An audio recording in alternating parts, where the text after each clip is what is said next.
할렐루야. 오늘 1월 16일 주일 예배에 올라오신 여러분을 환영하고 축복합니다. 우리 좌우 앞뒤에 계신 분들 바라보면서 활짝 미소하면서 한번 인사하겠습니다. 잘 오셨습니다. 말씀의 은혜 받으십시오. 우리 이렇게 오늘 말씀 제목을 함께 나눴으면 좋겠습니다. 같이 해볼까요? 광야의 영성으로 천국을 침노하라. 여러분, 고대 팔레스타인, 예수님이 살던 그 땅을 팔레스타인 땅이라고 하는데요, 팔레스타인 땅에서 상인들이 장사를 하기 위해서는 대륙과 대륙을 건너가야 되는데 반드시 지나가야 할 그러한 장소가 광야라고 하는 지형입니다. 광야는 너무너무 사막과 같습니다. 고독하고 힘들고 아무것도 없는 척박한 땅이 광야입니다. 중요한 것은 장사를 하기 위해서 상인들이 광야를 지나가야 하는데 하루 만에 지나갈 수가 있는 것이 아니고 광야가 굉장히 멀게 또 멀리 펼쳐져 있기 때문에 낮에는 뜨거운 태양, 그 뜨거운 태양이 있는 이글거리는 태양의 낯을 광야를 견뎌야 하고, 밤에는 엄청난 영하의 온도, 지금 우리 온도가 굉장히 춥지 않습니까? 그러한 온도를 일교차를 견뎌야만 하는 지형이 바로 광야의 지형입니다.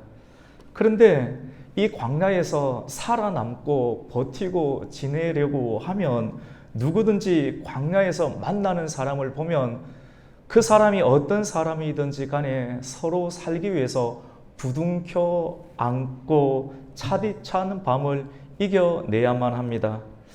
여러분, 광야는 교회입니다. 사도행전 7장 38절 말씀에도 성령에 충만하였던 스데반 집사는 광야 교회라는 말을 사용했습니다.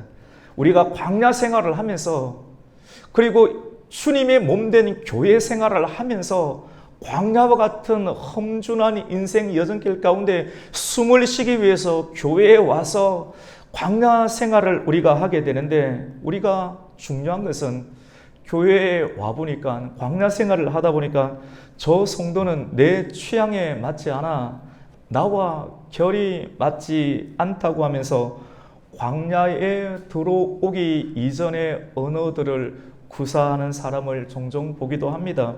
하지만 그렇게 하다가는 큰 위험에 빠질 수가 있습니다. 좋고 싫은 것이 광야에 들어오게 된 은혜를 입은 사람에게는 그런 말을 할 수도 있지만도 그 말을 해야 할 이유를 우리는 버려야 합니다. 왜냐하면 광야에서 견디려면 내 취향, 그리고 내가 좋아하는 것, 또 내가 싫어하는 것, 이것을 따지다가는 생명을 잃어버릴 수가 있기 때문입니다. 광야의 밤을 견디는 것은 여러분 생존의 문제입니다. 만나면 서로 광야 안에, 교회 안에 들어온 사람을 만나면 저 사람은 나의 취향이 좋고 예수님을 믿는 사람은 믿기 전에는 내가 좋아하는 사람이 있고 나와 결이 맞는 사람이 있다라고 말을 할 수 있지만, 홍해를 건너고 은혜를 받고 예수님을 믿고 난 이후의 사람, 그래서 교회 안에 들어와서 은혜로 살아야 되는 사람은 광야와 같은 인생길을 차디찬 춥은 그런 밤을 견뎌야 되기 때문에 서로 부둥켜 안고 서로 격려하며 서로 축복하며 우리가 살아야 합니다. 이것이 광야에서 살아남을 수 있는 유일한 일입니다. 사느냐 죽느냐 하는 갈림길을 통과하는 사람들은 누구나 할 것 없이 서로를 필요로 합니다. 그래서 전도서 말씀과 같이 한 사람이면 피하겠거니와 두 사람이면 맞설 수 있나니 세 겹줄은 끊어지지 아니하고 견고하다라고 말씀합니다. 우리는 혼자서는 아무것도 할 수가 없습니다. 우리에게는 여러분 한 사람 한 사람이 참으로 소중하고 필요합니다. 우리 교회는 하나님의 인도함을 받고 하나님의 감동과 인도함 가운데 이 자리에 앉아 있는, 그리고 서 있는 여러분 한 사람 한 사람이 너무나도 소중하고 필요하고, 그 이유는 이곳이 광야이고 이것이 우리의 인생길이고 이 장소가 유일한 우리의 피난처이기 때문입니다. 여러분은 참 소중하고 또 우리는 여러분을 필요로 합니다. 우리 옆에 계신 분들에게 한번 인사했으면 좋겠습니다. 당신이 있기에 힘이 됩니다. 한 번 더 따뜻하게 이야기할까요? 당신이 있어서 참 좋습니다. 그렇습니다. 광야를 지나야 하는 사람들은 생존을 위해서 서로를 필요로 하고 또 함께 부둥켜 안고 협력해야만 광야의 뜨거운 낮과 또 광야의 매서운 추위를 견딜 수가 있게 됩니다. 우리는 인생의 험난한 문제를 만날 때마다 하나님은 성경을 통하여서 우리가 걷고 있는 이 현재의 자리가 광야임을 깨닫게 합니다. 이곳이 광야야. 내 인생이 광야야. 주님께서는 정말로 우리가 고달픈 인생 여정 가운데 하나님의 생각이 나고 또 하나님의 부름을 받아서 주님의 전에 오르는 그 길, 그 여정, 그리고 우리의 마음을 열고 말씀을 받을 때 이 자리가 광야이구나 하는 것을 깨닫게 합니다. 광야는 메마르고 인적이 드문 척박한 땅입니다. 그런데 이 광야를 지나가거나 그리고 지나갔던 사람들은 다 그들만의 특별한 이유가 있습니다. 광야 자체가 매력이 있고 좋아서 그 안에 들어가는 사람은 아무도 없습니다. 하나님의 영에 이끌렸든지 하나님의 성령의 감동에 이끌려 광야에 들어가든지 아니면 도망자의 신세로 나름대로 잘해 보려고 시작했던 일들, 그것이 오히려 나에게 도리어 아픔이 되어 도망자의 누명과 이름이 씌워져서 어쩔 수 없이 내가 생존의 문제 때문에 살기 위해서 들어가는 장소가 바로 광야임을 보게 됩니다. 하나님의 위대한 사람이었던 모세도 나름대로 나라를 구하겠다라고 자기 백성을 도와주겠다라고 움직이고 자기 힘으로 하나님의 일들, 하나님의 백성들을 구원해 보겠다라고 자기의 열심으로 행한 일들 그 자체가 도망자라고 하는 신분을 얻게 되고 어쩔 수 없이 왕궁에 있지 못하고 광야로 들어가게 되었습니다. 다윗도 마찬가지입니다. 주님의 말씀에 순종해서 생명을 걸고 골리앗을 쳐 부수었지만도 그것으로 인해서 나타나는 시기심 때문에 광야로 들어가서 거기가 가장 안전하니까, 거기가 예수 믿는 사람, 말씀을 따라가는 사람들의 유일한 피난처는 어쩌면 세상의 안락한 도시가 아닌 한적한 빈들과 같은 광야가 되는 것을 보게 됩니다. 우리가 믿는 그리스도 대주제이신 예수 그리스도께서도 요단강에서 세례를 받고 세례 이후에 하나님의 성령의 충만함에 힘입어서 예수님께서 가장 먼저 사역을 펼치시기에 가장 먼저 들어가셨던 곳은 광야로 들어가서 세상을 움켜쥐고 있는 세상의 임금 마귀의 권세를 깨뜨린 것을 우리가 보게 됩니다. 신약 성경의 절반 이상을 기록하며 또 하나님의 전폭적인 지지를 받은 사도 바울도 본격적인 사역에 들어가기 전에 아라비아 광야에서 3년간 훈련을 받고 복음 사역에 들어간 것을 우리가 보게 됩니다.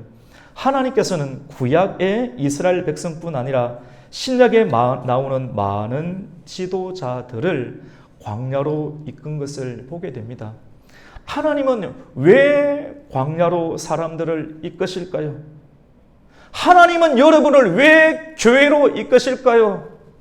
교회 말고 더 좋은 것이 많고 그것을 하고 있으면 행복할 것이라 수많은 세상의 소리가 외쳐나지만도 그 소리를 듣고도 우리는 왜 세상으로 나아가지 아니하고 광야로 나아가며 교회로 나아가며 하나님의 성령에 이끌려서 예수님께서 광야로 들어가셨던 것처럼 우리는 이 자리에 있는 것입니까? 오늘 신명기의 말씀은 하나님께서 이스라엘 백성을 광야길 40년을 살게 한 이유를 오늘 구약의 신명기 말씀을 통해서 모세의 고별 설교라고 하는 형식을 통해서 우리에게 말씀하고 있습니다. 그 첫 번째 이유는 왜 하나님께서는 이스라엘 백성들을, 왜 하나님께서는 영적인 아브라함의 자손과 같은 그리스도인의 백성들을, 왜 하나님께서는 저와 여러분들을 광야로 이끄십니까? 그 첫 번째 같이 해봅시다. 여러분을, 같이 봅시다. 나를 낮추기 위함입니다. 우리 말씀 한번 볼까요? 오늘 우리가 함께 읽었던 신명기 8장 2절 말씀을 우리가 함께 읽겠습니다. 시작. 내 하나님 여호와께서 이 40년 동안에 내게 광야길을 걷게 하신 것을 기억하라. 이는 너를 낮추시며 너를 시험하사 내 마음이 어떠한지 그 명령을 지키는지 지키지 않는지 알려 하심이라. 아멘. 우리를 낮추시려고 한답니다. 하나님께서, 천지의 주제가 되시는 우리 하나님께서 우리를 광야로 인도하시고 성령의 이끄심 가운데 우리를 들어가게 하는 그 교회, 그 광야, 우리가 왜 광야에 들어가는가? 매력적이지 않은데 왜 우리는 꼼짝할 수 없는, 아무것도 우리 힘과 능으로 감당할 수 없는 광야의 문턱 앞에 서게 되는 것입니까? 그것은 오늘 성경 말씀을 통해서 저와 여러분을 낮추신다라고 합니다. 이 말은 거꾸로 말하면 우리가 너무 높다는 거예요. 우리의 목이 곧고 우리의 태도가, 우리의 자세가 하나님 보시기에 너무 교만하다라고 하는 것입니다. 그래서 하나님께서는 높은 마음을 가진 사람, 그리고 목이 곧은 백성들을 부드럽고 유연하게 낮추시기 위해서, 왜냐하면 우리가 높으면 죽어요. 낮추어지지 아니하면 우리에게는 너무 어려운 일들이 많기 때문에 하나님께서는 우리를 낮추시기 위함입니다.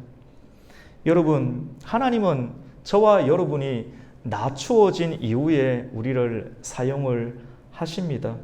현재의 태도와 자세로는 안 된다라고 하는 것입니다. 여러분, 자세가 높으면 매우 불안정하고 위험합니다. 자세를 낮추어야지만이 안정감이 있고, 자세를 낮추어야지만이 다른 사람들과 협력할 수 있습니다. 자세가 높으면 교회에 와서 판단하는 거예요. 저 사람은 나와 결이 안 맞아. 저 사람은 내 취향이 아니야. 예수 믿는데 내 취향이 어디 있습니까? 여러분이 좋아하는 게 어디 있어요? 죽다가 하나님께서 살려놓았는데 왜 우리는 우리의 목소리를 내고 있는 것입니까? 여기서부터 다 문제가 일어나는데 사람들은 알지 못합니다.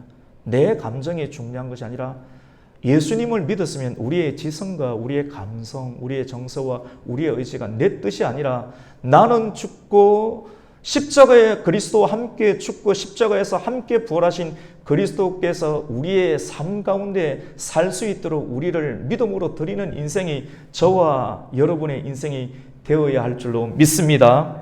여러분, 스포츠이든지 운동 경기이든지 자세가 높으면 어떻게 됩니까? 매우 불안정하고 위험합니다. 총알이 빗발치는 그런 전쟁터에서도 나는 괜찮아, 나는 불사신이다라고 여기고 교만하게 방자에게 떳떳하게 서서 자만하게 서서 다니면 적의 표적이 되는 것이 10중 8구입니다. 낮은 자세를 취해야 합니다.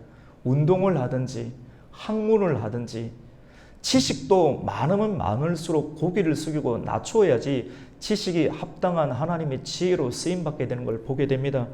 낮은 자세는 생명을 유지하는 자세입니다. 생명을 유지해야 돼요.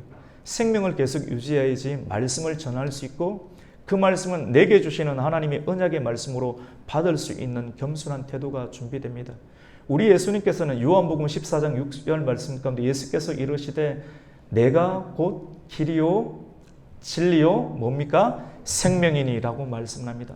예수님은 우리의 생명인 줄로 믿습니다. 예수님은 생명의 본을 보여주셨어요. 섬김을 받기 위해 이 땅 가운데 오신 것이 아니라 도리어 섬김을 보여주고 섬김의 본으로 십자가에 죽으신 분이 우리 예수님이십니다. 생명이시기 때문에 낮은 거예요. 하나님이시지만 하나님의 원래의 본체를 가지지 아니하고 종의 형체를 가지시고 낮고 낮은 모습으로 마국간에 나타나시고 말 구유에 누이시고 예루살렘이 아닌 베들레헴 땅과 목수의 아들로서 낮고 낮은 모습으로 삶과 자람과 성장의 모든 과정들을 통해서 빛과 생명의 모습들을 드러낸 것을 보게 됩니다.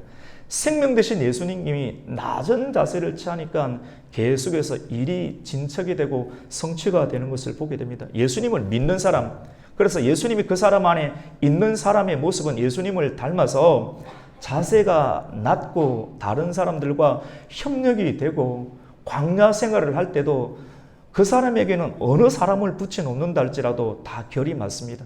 다 안아줍니다. 서로 부둥켜 안고, 그래서 살아갈 수 있는 희망을 서로 안아주고 격려함으로 교회가 되고 가정이 되고 구역이 되고 삶이 형성이 되는 것을 보게 됩니다.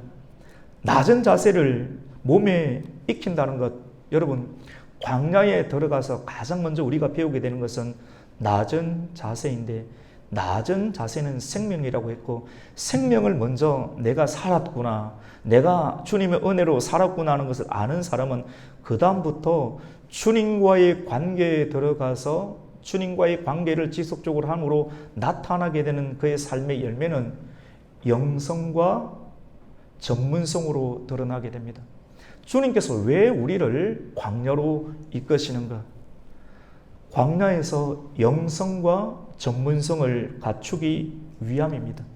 하나님의 사람이었던 모세는 80세에 광야로 들어가서 40년 동안 광야에서 훈련받으며 광야에서 아무것도 없기 때문에 하나님과의 깊은 교제, 삶이 너무 바빠요. 수많은 정보들이 우리의 시선과 우리의 집중력을 흩어지게 됩니다. 하지만 광야에는 온전히 주님만을 생각할 수가 있고 주님만을 집중할 수가 있게 됩니다. 주님께 집중하게 될 때 주님 안에 있는 성품과 주님의 속성과 주님의 완전함과 광대하심과 거룩하심이 그 사람의 내면 가운데 차곡차곡 쌓이게 돼요. 내면에 안정감 있는 중심이 잡히게 되는데 이걸 영성이라고 합니다.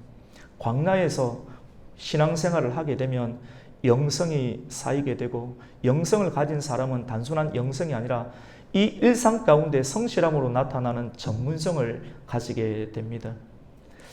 오늘날 성도를 세우며 또 믿음을 세우는 지도자가 되기 위해서는 교회가 영성과 전문성을 지녀야 합니다. 모세는 세상의 관점으로 볼 때 탁월한 사람이었습니다. 모세는 말 타기에 능하였고 전차에 익숙했습니다. 그리고 창 던지기, 그리고 천문학, 군사학, 수사학, 그 어느 것 하나 빠지는 것이 없는 완벽한 사람이었습니다. 그러나 하나님께서는 세상이 주는 지식과 힘으로 하나님의 나라의 일들을 감당하도록 허락하지 아니하였습니다. 하나님께서는 그것으로 하나님의 뜻과 하나님의 나라를 이룰 수 없다는 것을 아시기에 그가 가진 힘들을 뺄 수 있는, 이게 교만이잖아요. 지식이 많으면 사람이 교만하고 눈부터 교만합니다. 태도부터 교만합니다. 우리는 정말로 아름답습니다. 겸손하게 말씀을 받습니다. 그 사람의 눈빛과 태도를 보면 말씀을 받는 것인지 아니면 말씀을 판단하는 것인지 알 수 있잖아요. 그런데 하나님은 광야에 들어간 백성들에게 가지고 있는 것을 낮추게 합니다. 그것은 신분의 변화입니다. 도망자입니다. 내가 왕이 아니에요. 이전에는 왕자의 신분이었는데 세상의 명함 가지고 교회에 들어오지 말라고 하는 것입니다. 낮추는 겁니다. 그리고 나는 도망자다, 나그네다 라고 광야에서 우리의 새로운 명함이 붙여지게 됩니다. 이러한 광야 생활을 통해서 사람은 낮아지게 됩니다. 낮아지는 것이, 같이 해봅시다. 낮아지는 것이 영성이요. 오랫동안 40년 동안 낮아져서 낮으니까 구석구석 다 청소하고 다니겠죠. 익숙해지겠죠. 같이 해봅시다. 익숙해지는 것이 전문성입니다. 높은 사람은 안 치웁니다. 안 합니다. 지시하지. 그런데 낮아지고 섬기고 하면 오늘날 시대에 말하는 사람은 많고 비판하는 사람은 많고 상처받은 사람은 많지만도 상처 준 사람 아무도 없고 섬기려고 하는 사람은 없습니다. 교회가 세상에 빛이 되고 세상의 기둥이 되기 위해서는, 세상을 이끌어가는 하나님의 능력 있는 교회가 되기 위해서는 우리가 낮아져야 되고 영성이 있어야 되며 세상 가운데 굴하지 않는 하나님의 영성과 전문성을 겸비해야지만이 세상 가운데 빛을 비출 수 있는 교회가 됩니다. 여러분, 광야는 그렇습니다. 영성과 전문성을 갖추는 장소입니다. 우리 가곡교회를 통하여서 여러분의 영성이 예수 그리스도의 장성한 본량으로 자라는 은혜가 있기를 주님의 이름으로 축원합니다. 영성과 더불어 하나님께서 여러분의 일상 가운데 주신 전문성이 탁월해지는 하나님의 은혜가 있기를 축원합니다. 아브라함과 같은 부유한 백성들이 일어나기를 축원합니다. 여러분, 두 번째로 왜 하나님은 저와 여러분을 광야로 이끄실까요? 두 번째는 말씀으로 사는 법을 알려주기 위함입니다. 말씀이 성경책에는 수많은 성경책을 가지고 있지만 이 말씀을 구사할 수 있는 사람이 그리 많이 없어요.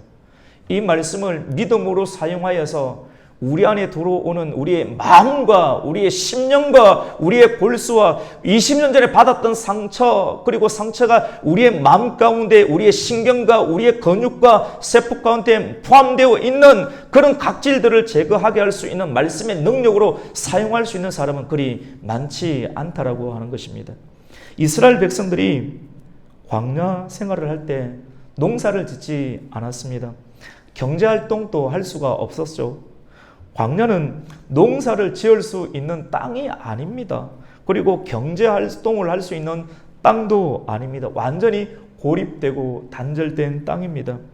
광야에서는 세상 가운데 살아가는 방식으로 돈을 많이 가지고 광야에 들어간다고 해서 광야의 주인이 돈을 가진 사람을 높은 대우를 해주는 것이 아닙니다. 수많은 기술, 핵융합 기술을 가지고 있다 할지라도 광야에서는 그것을 써먹을 데가 없습니다. 여러 가지 데이터 처리 기능, 빅데이터 처리 기술 그 자체가 기술과 정보와 돈과 물질 그 자체가 광야에서는 아무데도 쓸데가 없다라고 하는 것입니다. 만약 이런 것이 광야에서 쓸데가 있다라고 하면 하나님께서 칼을 잘 쓰는 여호수아 장군, 여호수아는 칼을 굉장히 잘 썼습니다. 이 여호수아 장군을 하나님께서 모세가 아닌 여호수아 장군을 이스라엘의 지도자로, 광야의 지도자로 세웠겠지 않겠습니까? 하나님께서 모세를 지도자로 세운 모든 것을 버려도 돼요. 잊어버려도 괜찮은데 하나님께서 잊어버리고 다시 채워지는 하나님과의 관계의 영성이 충만하였던 모세를 세우신 데는 하나님의 선명하고 분명한 의도와 뜻이 있습니다.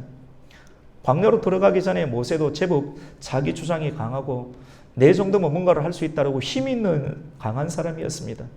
이스라엘 백성을 구원하는 지도자가 되는데 기술과 정보와 체력이 필요했다면 주님께서는 굳이 40년간을 낭비하지 않으려고 가장 왕성한 그의 팔뚝의 힘에 뻗쳐져 있는 기술을 구사할 수 있는 가장 강력한 40대의 모세를 썼지 않겠습니까? 그런데 그렇게 사용하지 않으셨어요. 하나님의 계획은 사람의 생각과 분명한 차이가 있습니다. 애굽에서 익힌 기술과 학문과 체력 따위는 광야에서는 무용지물입니다. 그들이 할 수 있는 것, 광야에서 할 수 있는 것, 아무리 추위를 돈을 준다고 한다 할지라도 들어와, 괜찮아. 광야에서 돈을 준다고 할지라도 추위를 이겨낼 수 없습니다. 광야에서 전기를 생산할 수 있는 것이 없습니다. 광야에서 할 수 있는 것이라고는 가만히 서서 내 힘으로 아무것도 할 수 없다는 것, 내 힘을 사용하면 할수록 그 뜨거운 태양빛에서 내가 뭔가를 하겠다고 바둥거리면 바둥거릴수록 여러분의 체력은 고갈당할 겁니다. 내 힘으로 뭔가를 하면 할수록 더 체력이 방전되고 고갈되고 심령이 상하게 될 겁니다. 그걸 깨달은 순간 사람은 가만히 있습니다. 너희는 가만히 있어서 여호와께서 이스라엘 백성들 가운데 구원하심을 가만히 있어서 보라. 예수 믿으면 아무것도 하지 말라는 게 결코 아닙니다. 정말 뭔가를 하고 싶고 열심히 있지만도 우리가 광야 생활할 때, 교회 생활할 때 목사님 저 말하니까 난 아무것도 안 하겠다, 이런 개념이 결코 아니죠. 듣는 사람, 들리는 사람은 이 의미를 알게 됩니다. 가만히 있어서 아무것도 하지 아니하고 눈을 들어 산을 보며 하늘에서 하나님께서 뭔가를 주실 수 있다는 기대감과 믿음과 영원한 갈망을 가지고 하늘을 쳐다보게 됩니다. 그것이 광야에서 생존하는 사람의 나타내는 모습이라고 볼 수 있습니다. 하나님은 왜 우리를 광야로 이끄십니까?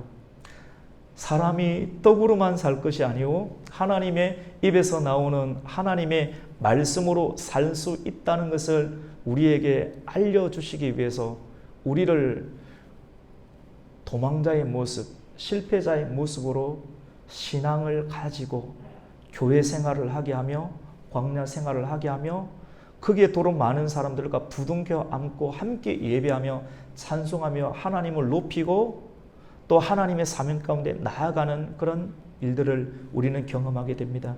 우리 오늘 이 말씀, 왜 하나님께서 우리를 광야로 이끄셨는지 첫 번째로는 낮추시는 것이고 두 번째로는 무엇인가? 말씀으로 산다는 것을 알려주시기 위한 말씀. 우리 함께 신명기 8장 3절을 읽겠습니다. 시작. 너를 낮추시며 너를 줄이게 하시며 또 너도 알지 못하며 내 조상들도 알지 못하던 만나를 내게 먹이신 것은 사람이 떡으로만 사는 것이 아니요 여호와의 입에서 나오는 모든 말씀으로 사는 줄을 내가 알게 하려 하심이니라. 아멘. 할렐루야. 같이 해봅시다. 말씀으로 충분합니다. 믿음이라고 하는 것은 하나님의 말씀으로 충분하다라고 고백하고 그것을 믿음으로 사는 사람. 그래서 말씀을 붙잡고 사는데 일이 되고 영성과 전문성을 통해서 우리의 삶 가운데 펼쳐지는 하나님의 역사가 드러나는 것, 그것이 광야의 생활입니다. 광야로 들어간 사람들은 죽지 않았습니다. 영양실조에 걸린 사람이 한 사람도 없습니다. 옷 하나 들고 갔지만 옷이 헤어진 사람이 없고 신발 하나 신었지만도 신발이 헤어지지 않았습니다. 기적으로 하나님께서 그 슬리퍼가 떨어지지 아니하겠다 뿐만 아니라 하나님의 인도를 받는 길이 그렇게 고되지 않다는 겁니다. 그리 힘들지 않다라고 하는 겁니다. 우리는 주님 말씀 순종하면 죽을 것 같고 겁을 냅니다. 하지만 발이 부르트지 아니하고 신이 떨어지지 아니하도록 우리의 삶이 주님을 따라가는 삶이 같이 해봅시다. 그리 힘들지 않습니다. 막상 순종해보면 있지 않습니까? 안 힘들고 오히려 얼굴이 더 깨끗해지고 밝아지고 선명해지고 윤이 나고 빛이 나는 것을 우리가 보게 됩니다. 오히려 내가 계산하고 내가 선택해서 말씀에 불순종하고 어중간하게 순종하는 사람이 얼굴이 상해져요. 근데 온전히 말씀에 믿음으로 순종하는 사람은 빛이 나요. 빛이 나고 하나님께서 은혜를 주시고 자녀가 잘되게 하시고 그의 가정과 기업 가운데 하나님께서 윤택하게 하시는 하나님의 풍복이 있게 되는 줄로 믿습니다. 말씀을 먹어야 됩니다. 만나를 먹어야 돼요. 사람이 이 세상 가운데 사는 것은 영으로 살라는 겁니다. 육으로는 누구든지 살아요. 여러분이 땅을 파고 일을 하고 하면 다 살 수 있지만도 육으로 살면 육으로 마치게 됩니다. 사람이 떡으로는 물질의 경제, 내 힘으로의 능력으로는 살 수가 없고 같이 봅시다. 영으로 살아야 합니다.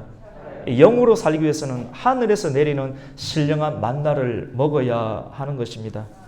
그 신령한 만나, 구약시대 광야에서 내렸던 만나, 신약시대에는 광야와 같은 교회를 이루는 성도는 말씀을 먹어야 합니다.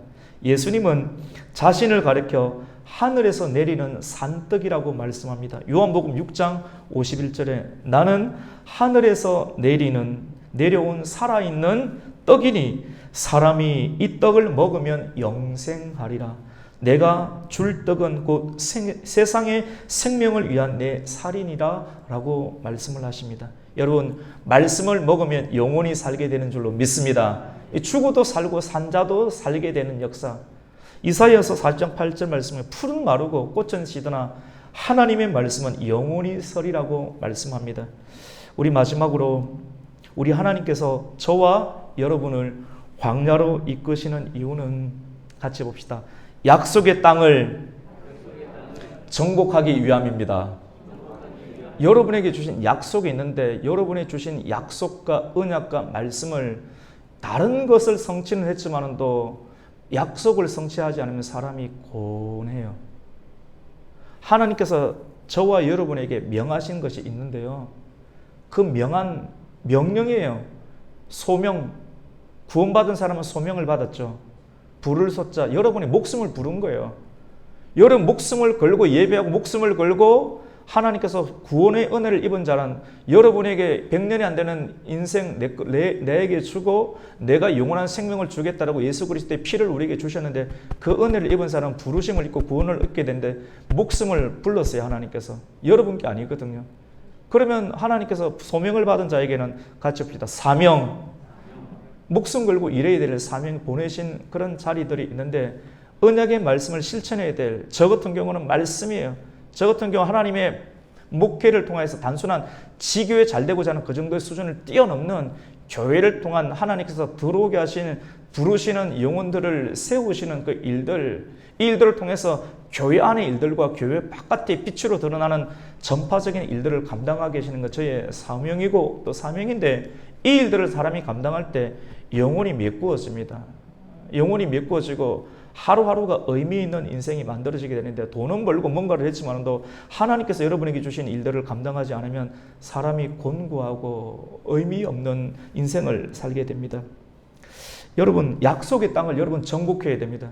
하나님께서 여러분에게 부여하신 약속의 땅을 정복하는 은혜가 있기를 주님의 이름으로 축원합니다. 그 말씀 우리 말씀을 통해서 봅니다. 우리 7절 상반절 말씀입니다. 같이 한번 읽습니다. 시작. 내 하나님 여호와께서 너를 아름다운 땅에 이르게 하시나니. 왜 광야 생활합니까? 광야에서 고생하라고요. 여러분 고생시키기 위해서 하나님 부르는 것 아닙니다. 납 주시고 영성을 주시고 전문성을 주시고 그리고 말씀으로 살 수 있다는 것을 훈련시키고 알게 한 다음에 광야에서 죽는 것이 아니라 여러분이 저와 여러분이 들어갈 약속의 땅이 있는 줄 믿으시기를 축원합니다. 약속의 땅이 있다고 하는 겁니다. 세례 요한의 때부터 천국은 침노하는 자의 것이라고 했습니다. 여러분 광야에서 신령한 만나를 먹은 사람이 하나님의 명령을 지키고 또 하나님을 경외하는 영성을 얻게 됩니다. 광야의 영성을 가진 사람은 젖과 꿀이 흐르는 땅을 가만히 내버려 두지 아니하고 그 땅을 주신 거거든요. 하나님께서 여러분 겁내지 마세요. 하나님께서 이스라엘 백성들에게 저와 여러분에게 저 땅을 정복하라 라고 우리에게 말씀을 주셨어요. 세상의 방법으로 정복하는 것이 아니라 하나님께서 그 땅을 우리에게 주셨으니 믿음으로 그 땅을 회복하라고 하는 겁니다. 회복하는 전신갑주를 입고 변화되는 곳이 무장되는 곳이 광야라고 하는 것입니다. 영성 있는 사람은 젖과 꿀이 흐르는 땅을 정복하고 그 땅에 당당히 들어가 그 땅에 시민이 됩니다. 우리는 생각합니다. 가나안 땅에 들어가면 하나님께서 젖과 꿀을 주신다고 했지. 그러면 내가 들어갈 그 땅에 들어가면 빈집이 되어 있겠지. 다 되어 있겠지. 그런데 막상 가보니까 빈집이 아니라 험악한 사람들이 기다리고 있고 말씀 생활하고 묵상 생활을 했는데 막상 직장 가고 사회생활을 하다 보니까 우리를 죽이려고 하고 핍박하는 일들, 갈등이 이거 예수 잘못 믿는 거 아닌가라는 생각이 우리 마음 가운데 부딪힐 때가 있습니다. 하지만 여러분 가만히 한 번 더 생각해 보십시오. 여러분이 다 한다라고 하면 아무것도 없는 가운데 다 한다라고 하면 어떻게 되겠습니까? 하나님께서 다 이루어 주셨고 먼저 그 사람들을 거기에 살게 하셨어요. 그리고 관리하게 하셨고 이제 진짜 주인이 들어가니 그것을 믿음으로 쟁취하라. 왜냐? 미안해할 필요가 없는 것이 이 땅은 원래 하나님 것인데 하나님 보시기에 이 땅이 죄가 관영하여 하나님의 백성 말씀을 가지고 이 땅을 거룩하게 할 사명을 너희에게 부여하고 또 광야에서 훈련받게 했으니 이 땅을 정복하라고 말씀을 합니다. 이 모든 것이 선택한 백성들을 향한 하나님의 디자인입니다. 누군가가 관리하고 있지 않았다고 하면 젖을 양들도 없을 것이고 또 집들도 없었을 것입니다. 하지만 하나님은 악함으로 가득한 가나안의 거민들을 쫓아내고 하나님의 택한 백성이 들어와 살도록 디자인하시고 그리고 그들에게 광야에서 훈련시키시고 담대히 그 땅을 거룩함으로 정복할 수 있도록 하셨던 것입니다. 하나님께서 창세기 1장 28절 말씀 가운데 에덴의 첫 사람에게 말씀했어요. 하나님이 그들에게 복을 주시고 먼저 복을 주신 거거든요. 그리고 하나님이 그들에게 이르시되 생육하고 번성하여 땅에 충만하라. 그리고 땅을 정복하라. 모든 생물을 다스리라 라고 말씀을 했습니다. 이미 그 땅 가운데 하나님을 대적하는 대상들이 에덴에 있다라고 하는 거예요. 사단의 역사가 있다라고 하는 겁니다. 근데 그 사단을 정복하고 다스리고 이기라고 주님께서는 말씀을 하는 겁니다. 원래 주인이 있는데 주님 이거 내가 할 수 있습니까? 이런 말 할 수 없는 거지 않습니까? 주님께서 우리에게 들어가는 일들은 회복에 관한 부분입니다. 이 말씀을 들으면서 우리는 세상의 힘으로 뺏고 뺏기는 방식과 다를 것이 없지 않나라고 반문할 수 있습니다. 하지만 하나님의 뜻은 정복하고 다스리는 것은 사단에게 빼앗겼던 영역과 땅을 다시 그리스도의 말씀으로 되찾고 회복시키는 것입니다. 광야의 영성으로 하나님이 여러분에게 주신 영역들을 정복하고 취할 수 있는 은혜가 있기를 주님의 이름으로 축원합니다. 마태복음 11장 12절에 세례 요한의 때로부터 지금까지 천국은 침노를 당하나니 침노하는 자는 빼앗느니라 합니다. 우리는 이런 개념을 우리의 삶 가운데 익숙한 적자생존의 개념으로 생각하는데 하나님께서 우리에게 주려고 가까이 오셨어요. 가까이 오셔서 예수 그리스도를 믿음을 일으켜서 우리가 순종해서 믿음으로 한번 나아가고 찾고 구하고 두드리면 성령도 보내주셔서 우리가 믿음으로 움직이고 천국이 이만큼 가까이 내려와 있으니까 믿음으로 움직이고 믿음으로 반응하면 하나님께서 천국을 침노당할 수 있도록 우리에게 가까이 배려해 주신 그 주님의 의미를 우리는 오늘 발견할 수 있게 됩니다. 하나님이 주신 비전을 품고 그 약속을 믿고 도전하고 동행하는 사람은 천국을 침노할 수 있습니다. 천국은 믿음으로 침노를 당하도록 하나님은 더 가깝게 지금 우리에게 다가오고 있습니다. 저 가나안 땅은 젖과 꿀이 흐르는 땅인데 그 천국을 주님은 믿음으로 도전하는 사람에게 허락하십니다. 여러분, 젖과 꿀이 흐릅니다. 꿀이라고 하는 것은 여러분, 꿀이 그냥 만들어집니까? 꿀은 벌이 지키고 있습니다. 이 세상에 벌이 지키고 있습니다. 근데 하나님은 꿀을 따라고 합니다. 꿀을 따기 위해서는 가나안 땅에 들어간 정탐꾼처럼 여호수아처럼 갈렙처럼 믿음으로 우리가 능히 할 수 있습니다. 말씀의 언어로 믿음으로 쟁취하여 그 땅을 정복하고 그 꿀을 딸 수가 있게 되는 것입니다. 이스라엘의 백성에게 광야의 영성으로 훈련하여 가나안의 거민을 쫓아내고 그 땅을 정복하고 들어가는 하나님을 구약의 백성들에게 주셨던 것처럼 오늘 이 말씀을 통해서 저와 여러분이 믿음으로 도전하여 믿음을 사용하여서 여러분이 거머져야 될 하나님의 창세전에 계획하신 하나님의 믿음의 땅과 약속들, 그것을 광야의 영성으로 침노하여 여러분에게 필요한 젖과 꿀을 얻는 성취의 사람이 되시길 예수님의 이름으로 축원합니다. 아멘.